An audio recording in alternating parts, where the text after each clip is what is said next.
been around for centuries. It is considered one of the oldest medicinal plants on the earth, helping to bring relief to depression, glaucoma, multiple sclerosis, and certain types of cancer, to name a few. It is also known to make you lazy, forgetful, and some even argue its addictive properties. So the question remains, is marijuana a medicine or a menace?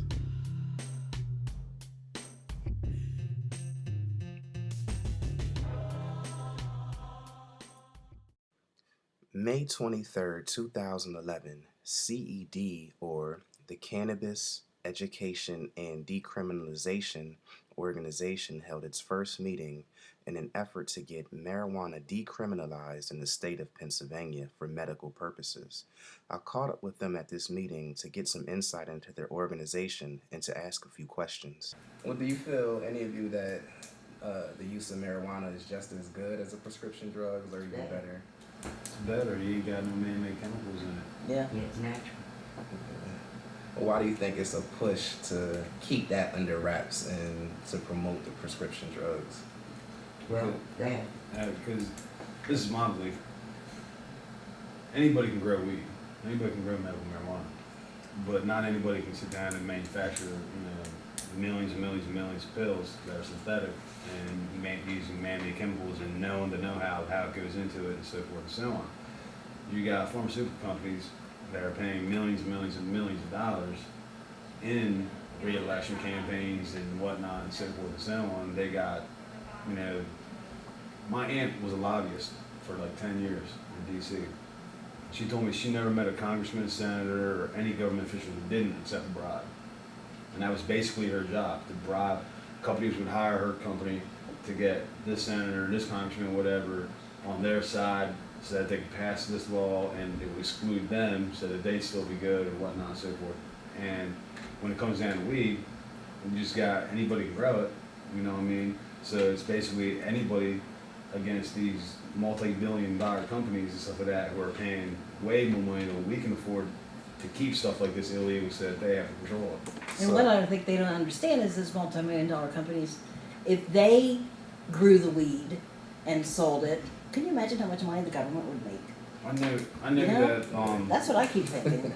Stupid people. Look what this product you have, and you're not using it. You're not. I mean, you could make a lot of money off of this stuff. So you think it's just basically all about politics and? Well, it goes back a long way. That's what I was just going to say. It goes back a long ways. I think when they came out with the movie Reefer Madness. Oh, here. If you want a good smoke, try one of these.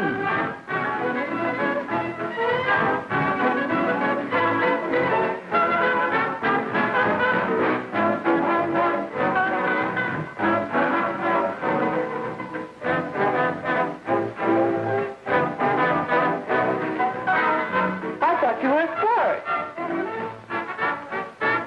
Of course, if you're afraid.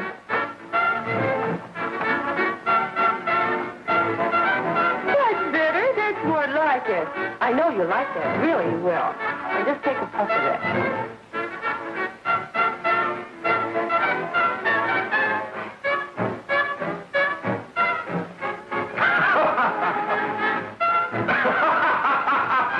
Basically, back in the day, it wasn't the media. Marijuana came from Mexico back then. They called it grass, it looked like grass, it tasted like grass, it wasn't very good. But the men that made the laws drank alcohol and smoked cigarettes. And as crazy as this sounds, they didn't want their women around brown men. Meet Harry Anslinger. He is America's first drug czar who appeared in the 1930s. He is responsible for the term the devil weed. He is quoted as saying, "Reefer makes darkies think they're as good as white men, and the primary reason to outlaw marijuana is its effect on the degenerate races." He went on to say that most tokers are Negroes, Hispanics, Filipinos, and entertainers. Their satanic music, jazz, and swing result from marijuana use. This marijuana causes white women to seek sexual relations with Negroes, entertainers, and any others. State lawmakers were quick to ban a drug that they identified with black violence. In 1924, Louisiana joins 14 other states banning the distribution of marijuana for non-medical purposes. And it gets back to the scapegoat. So you can scapegoat different racial groups. You can scapegoat the lower classes. You can use the drug to do the scapegoating for you. You can attack them because they're using the drug. Everything was very segregated back then in the 20s and 30s and all. When The Godfather was a real thing, when they said, let's put these drugs in Harlem, it's only black people that were using the drugs. They didn't realize their kids would be going to Harlem. Because I lived in New York, and there was a Kennedy kid that got busted up in Harlem looking for some smack. You know, like I said, their whole idea of what was going to happen is not what actually happened. I was interested in finding out what prompted the development of this organization, so I asked one of its founders. So what prompted it? What prompted it for me, it was me being arrested for marijuana. Okay. And me being put in I still call it a cage, and having shackles put on my foot was terrorizing. Yeah. And she had cancer, so she's So using was I'm a it was medical marijuana? Yeah. For me, it's medical. I'm also diagnosed bipolar. Okay. So, and I've had issues of depression while in the military and since out of the military. So, for Did me, you it explain that to the police officers when they? I explained it, I cried about it, I screamed about it, and the officers around, I was like, what's going on? And I asked them questions, and, you know. Do you think the perceived effects, as far as the negative effects that they say, as far as cancer, memory loss, and all of those type of things, are they as accurate as they say they are? Or do you? Well, people are smoking that have cancer to relieve the pain. It's not that it causes cancer. They're smoking to relieve the chemotherapy effects. In fact, I'll tell you a little inside thing. When Ron Buxton was running, I went and I asked Ron if he would vote for this, for the House bill. And he said, yes. He said, Abe, he said, I understand because my wife has cancer. When I saw her and said, oh, Ron said, you know, he would vote for it. She said, oh, she said, I didn't know you knew I was smoking while I was taking chemo. So there's a lot of folks that just, I see, but there's a lot of folks that are doing it that you would not have any idea. Yeah. Lawyers, doctors, believe me. Yeah. There's a whole lot more out there than... Undercover smokers. Right, right. Than are coming to Or in the meeting. closet. Yeah. Well, a lot of people are seriously afraid of the police. It used to be, if you came to a meeting like this, click, they take your picture, what's your name, and the police would have a record of it. And they'd be worried about losing their job and whatever other repercussions there might be. And that's why there's not very many folks here, because same thing, I mentioned it to a lot of people, and you know, The support is great to Yeah. have the bill pass, but the work that's associated with it's people are afraid to Yeah, step they are. out. Yeah. And Because rightfully I'm so. kind of afraid. I'm surprised you, believe me, that you have a state job. I mean, you know, I'm surprised that you, I mean, I'm retired, but for you. If when I was in that cage You know, I bet that did it. with shackles on, I'm like, I'm bipolar. I'm a cancer survivor, so what they're gonna do? Make a donation tomorrow to cancer, or they're gonna go for a walk? No, this is not gonna happen. Yeah. So it was like, no. If I think, because I went to I took the law school exam twice last year. Because going to law school, Wyoming University, was gonna be how I was gonna change these laws, right? And so my LSAT wasn't that great, I never got accepted. And then, you know, I got arrested instead. Other So, side of the law. The other side, so it's like, okay, you can't fight the battle on this side, so I... Decriminalizing marijuana and crime, how will it affect the crime rate as far as drug use and just violence and crime altogether? It would decrease it, I would believe. I think that what causes the crime is alcohol. Pot doesn't cause any kind of crime. Are you recording me? This is good You'll make stuff. sure you look good. The pot doesn't, yeah, here. The pot doesn't. The pot's Just not be normal. what causes any, you know, I have never in my years of life, I'm 60, I have never heard of someone causing damage to someone else because they were on pot.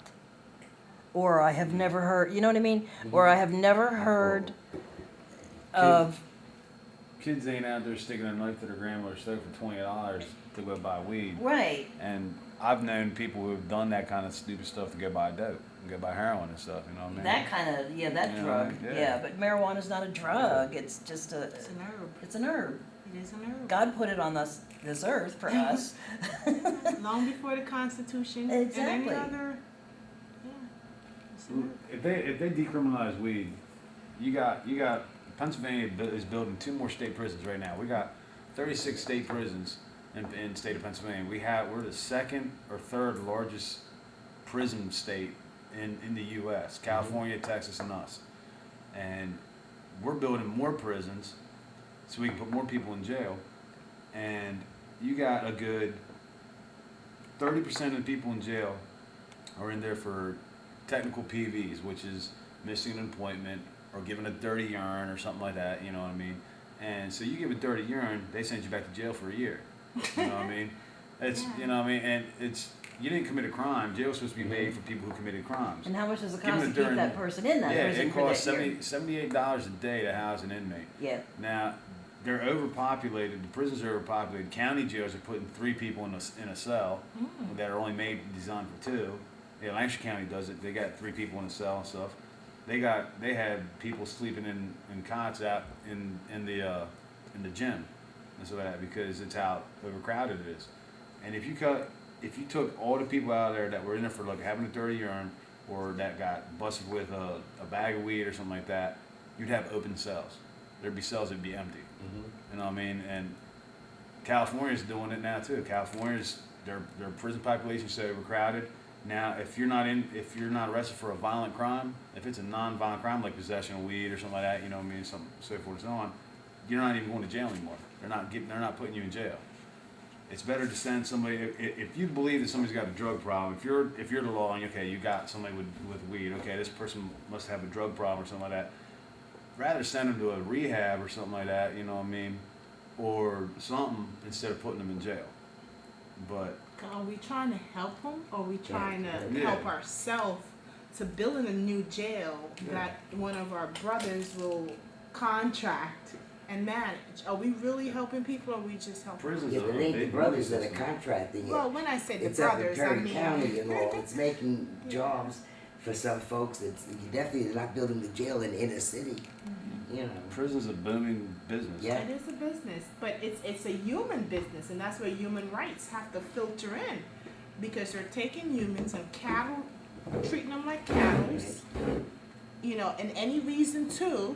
They didn't get it right with the alcohol prohibition. They couldn't get it, so now they're doing it with other prohibition. And marijuana is the most peaceful herb, and Well- the symptoms that it can alleviate for so many different illnesses. It's almost as if our lawmakers are not even human. It's almost as if they're a totally different species They're very that close don't mind. give television, a damn. very I know close with mind. Marinol synthetic THC. And I know when that came out on the market, almost all the other states had it. Pennsylvania finally just got Marinol in like 6 years ago, 5, 6 years ago. They just allowed it to start being sold in pharmacies or whatever, you know, here in PA. What is that? What is it? It's Marinol. It's a pain pill. It's synthetic THC. And I mean, it's just like the Oxycontins are synthetic heroin. Yeah. And it's the same thing. This is basically synthetic weed. You know what I mean? But it's a pill. Is that an acknowledgement that marijuana has beneficial Medical. uses? Right. Oh yeah, it has to, because I mean, otherwise they wouldn't do it. So is marijuana a medicine or a menace? The debate still lingers, but many questions arise on the initial outlaw of this plant. Was it because the government really cared about the mental states of its citizens? Or was it about profit? Or did racial stereotypes really drive the outlaw of this herb? We may never really know for sure, but maybe a dialogue could now be started between both sides.